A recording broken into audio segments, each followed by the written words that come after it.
Selamat siang, Bapak dan Ibu dosen. Perkenalkan, nama saya Ainul Yakin. Uh, saat ini saya akan mau mempresentasikan hasil dari final exam terkait dengan digital transformation. Oke.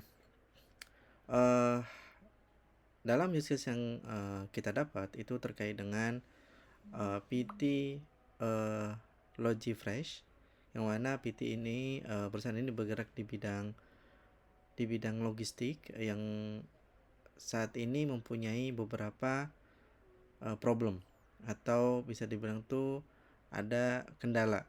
Yang pertama di sini adalah poor customer experience. Itu di sini ada low net promote score atau NPS, ini sekitar 33, yang mana banyak pelanggan yang kecewa terhadap pelayanan. Kemudian fragment customer data cross store, e-commerce dan WA ini sangat rendah, tidak ada framework yang menjembatani antara customer relation. Kemudian negatif public sentiment ini sangat banyak terkait dengan produk dan service yang yang dilayanin, yang dikelola sama PT Logifresh.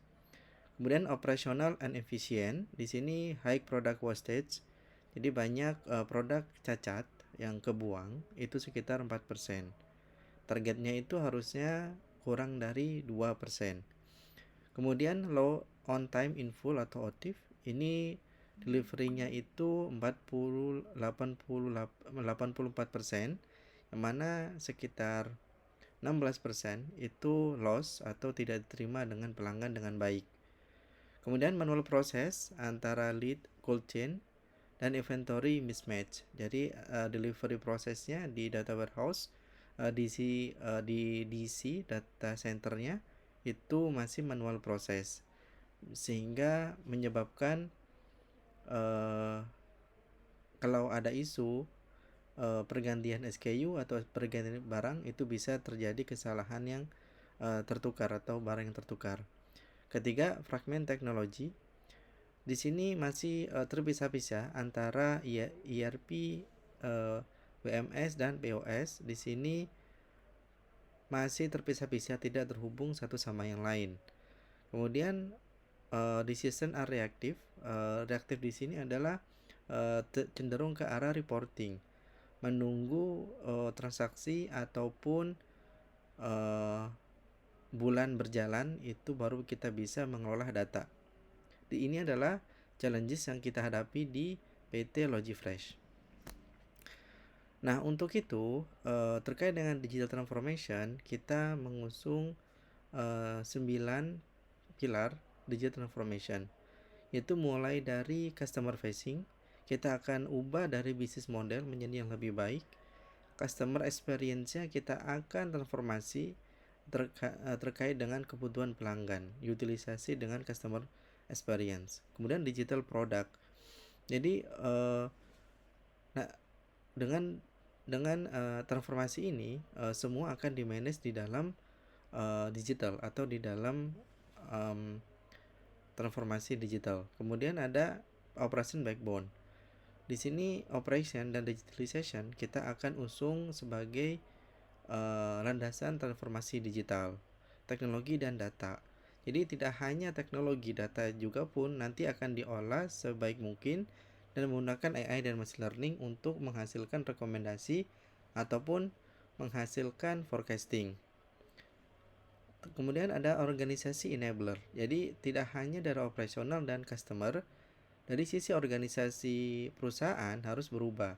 Mulai dari skill set dari orang itu sendiri harus berubah, culture, kemudian governance, dan terakhir ada ekosistem. Nah, di sini dengan 9 ini kita bisa mengusung holistic digital transformation keseluruhan. Oke, untuk mengusung transformasi digital, di sini kita ada 3 pilar utama. Yang pertama adalah re-engagement the customer atau social CRM. Di sini ada tiga kategori terkait dengan social CRM. Yang pertama adalah listen and integrate. Jadi saat ini untuk menuju transformasi digital, kita harus tahu apa sih kebutuhan pelanggan. Kita harus grab apa sih isu ataupun sentimen yang ada di pelanggan terhadap produk kita. Integrasi ini salah satu fitur atau usaha untuk kita menuju ke sana. Yang pertama adalah unify IG, Facebook, TikTok, dan WA ke dalam single platform. Kita pakai HubSpot untuk manage terkait dengan kebutuhan pelanggan, entah itu dari DM, entah itu dari komen, entah itu dari chat yang lain. Kemudian automate ticket creation dari komplain yang ada di pelanggan. Jadi pelanggan bisa melakukan komplain dan kita akan recording, kita akan create tiket untuk itu sehingga bisa terpantau apa kebutuhan pelanggan dan put SLA-nya di sana. Kemudian ada engagement dan resolve. Nah, di sini harapannya semua tiket atau SLA itu di bawah 30 menit responnya. Kemudian proaktif join conversation. Jadi jika ada kebutuhan pelanggan terkait dengan online atau agent, nah di sini agent kita harus proaktif untuk melakukan konversasi dengan kebutuhan pelanggan. Kemudian ada empower. Empower ini adalah kita reaktif atau kita akan seperti launch user generate content seperti segar ala FN. Jadi kita kasih hashtag terkait dengan konten-konten yang merujuk ke arah edukasi ataupun ke arah produk kita seperti itu. Kemudian di sini juga ada create flashcard champion, misalnya di sini atau community forum, community group untuk join customer yang sebagai bentuk royalty kita ke customer. Oke, pilar yang kedua yaitu terkait dengan CKMS. Di CKMS itu apa sih? Customer Knowledge Management System. Nah, di sini adalah flow dari komplain ke improvement. Kita harus usung ini sebagai salah satu bentuk digital transformation. Pertama adalah capture and categorize. Ketika user komplain, misalnya es krim saya meleleh. Nah, agent akan melakukan kategori. Kategori ini sebagai kategori apa? Seperti itu, kualitas, kemudian produk beku, dan ini meleleh. Setelah itu analyze root cause. CKMS adalah satu platform atau framework untuk kita mengenali apa sih yang menyebabkan meleleh. Nah, kemudian kita harus cek dari IoT logs.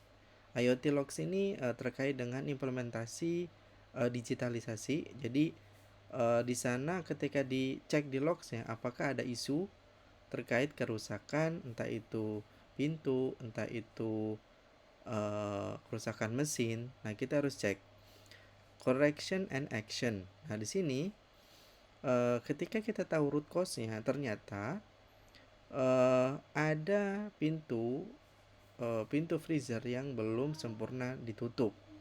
Seperti itu. Ini adalah root cause-nya atau terjadi kerusakan, tidak tertutup sempurna. Maka truk harus segera untuk melakukan repair. Keempat adalah prevention. CKMS detect trend dengan komplain, tiket, dan categorize. Itu kita sudah punya data terkait dengan kebutuhan, masalah, dan bagaimana penyelesaiannya. Kemudian untuk preventnya, jadi kita harus buat SOP. SOP ini harus diimplement, harus di-follow semua karyawan atau tim operation di lapangan. Seperti driver harus ngecek 2 kali, double check terkait dengan sensornya, tutup pintunya apakah sudah tertutup sempurna atau enggak. Dan cek terkait dengan sensor indikator. Apakah sensornya sudah menunjukkan bahwa itu siap untuk diberangkatkan, seperti itu. Next adalah terkait dengan digitalisasi, itu kita tidak lepas dari modern big data arsitektur. Jadi yang kita propose itu adalah data lakehouse yang ada di GCP. Jadi GCP itu punya salah satu fitur yang sangat bagus terkait dengan data lakehouse. Di sini kita akan propose beberapa komponen service yang ada di GCP. Contohnya nih untuk ingestion, real time ataupun batch processing, ini ada menggunakan IoT, kita menggunakan PubSub. Menggunakan PubSub ataupun data flow.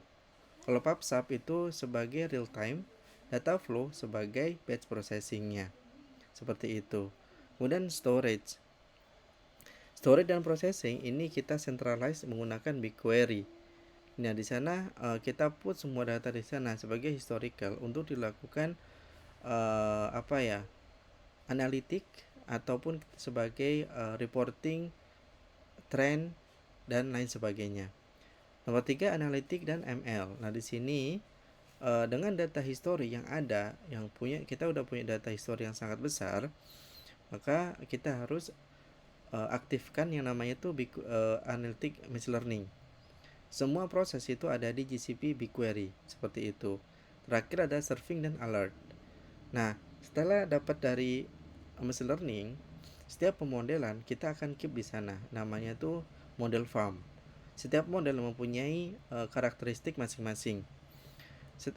Jadi model ini kita akan deploy, dan setiap ada insiden, anomali ataupun di luar uh, di luar di luar di luar setup, di luar policy, dia akan alert.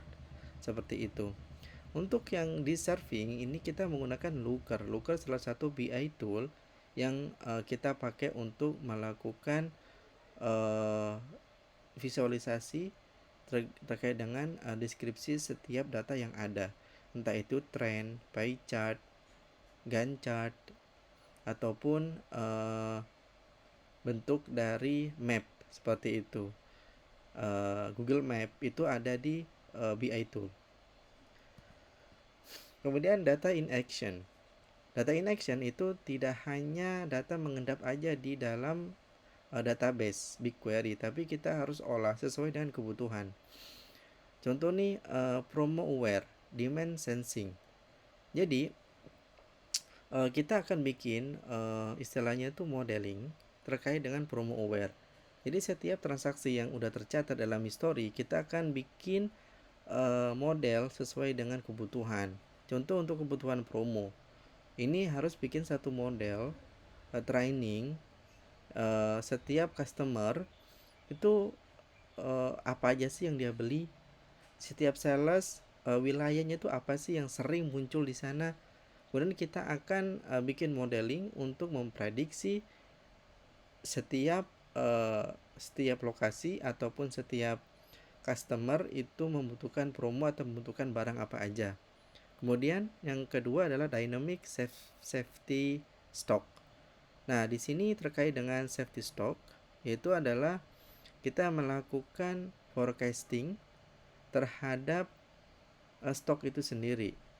Misalnya dengan machine learning kita bisa memprediksi berapa yang harus kita order biar tidak terjadi out of stock. Dengan forecasting ini, model forecasting ini bisa menjaga keutuhan stok. Ketiga, singly anomaly detection. Nah, di sini adalah anomali ini seperti kenapa sih ada yang tidak biasanya seperti itu. Seperti berapa persen barang yang dari vendor X itu ada di DCB, seperti itu, yang terbuang, seperti itu. Ada berapa persen? Nah, ini adalah anomali karena dengan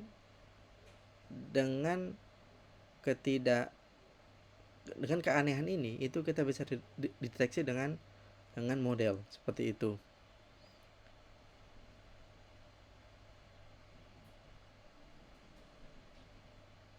Biasanya ini terkait dengan Kalau kita bisa bilang tuh produk ya. Produk itu berapa persen sih di DC A ataupun DC B. Nah, kita bisa prediksi dan kita bisa lihat ini anomali nih. Tidak biasanya produk ini hilang. Tidak biasanya produk ini tiba-tiba naik, tiba-tiba ada, tiba-tiba banyak. Seperti itu. Kemudian real time dashboard operation. Nah, di sini real time dashboard itu adalah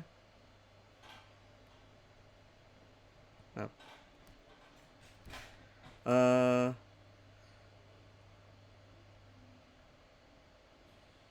nextnya terkait dengan feature industri 4.0. Jadi dengan feature 4.0 itu apa sih? Nah, fitur 4.0 ini adalah untuk tidak hanya di mesin, tapi kita sudah mengusung IoT dan AI untuk adopsi di dalam perusahaan itu. Nah, di sini ada IoT cold chain, yaitu foundation untuk real time visibility across entire supply chain. Jadi setiap DC order masuk, ya kan, kemudian order keluar, itu terpantau secara baik menggunakan IoT.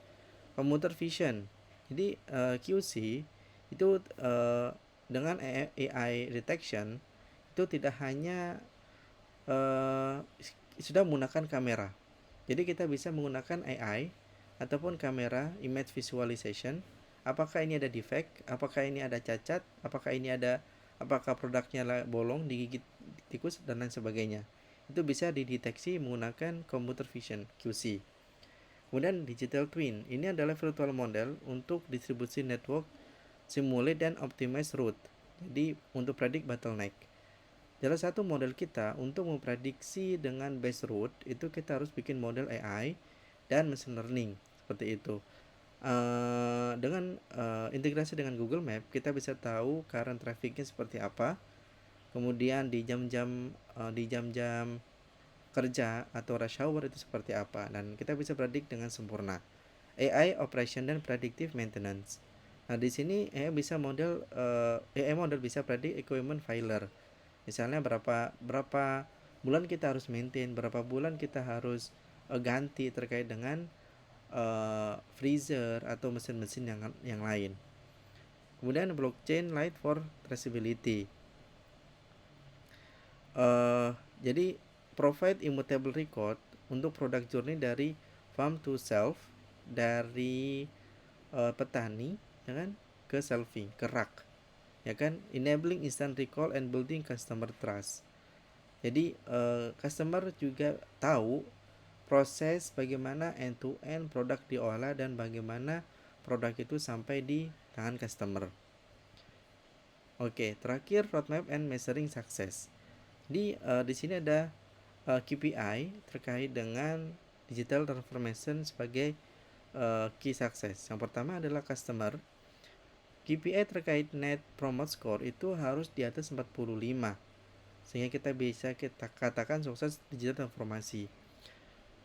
Kemudian ada operation, implement IoT cold chain real time dashboard. Ini kita harus increase, ya kan, terkait dengan on time failure-nya itu sekitar 92%.